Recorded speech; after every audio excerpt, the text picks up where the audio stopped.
Qo'rqitordi dada. Bu Shahlo Ahmedovaning qo'shiqlari shunaqa hitmi deyman-da. Kelib chiqsa yotib olishadi bu yoshlar. Men mahallani aylanib kelay. Gapiramiz, lekin afsuslikni qilmaymiz.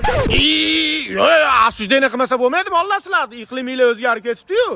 Ana testosteron bilan qonuniy ajrashdinglarmi deyman-da. Hozir ambulatoriyaga admin qilib, yo'qol ko'zingga olaymi o'lgurlar. Yaxshi ham ikkinchi jahon urushida qatnashganlar senlar ko'rmadi. Otishtaja, hayvonlar! Otalari Amir Tarag'ay, onalari Takina Xotun. Voy, malades, kitob o'qiydigan yoshlar ham bor ekan-a. Bilasizmi, rais buva?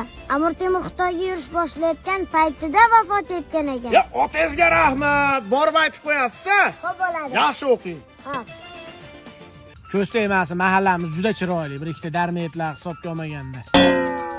Jiddiy yotib dam olay.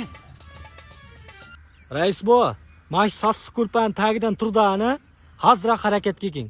Ichish-pichish, chakish-pakish, g'iybat yig'ishtiring, qizlarni yig'ishtiring, oraq-paraq yig'ishtiring. Ertadan boshlab o'zingizga mahkam bo'lib tirnirabgani bosing. Shu mahalladan deport beringlar, men chiqib ketay. Yashamaylik ekanda.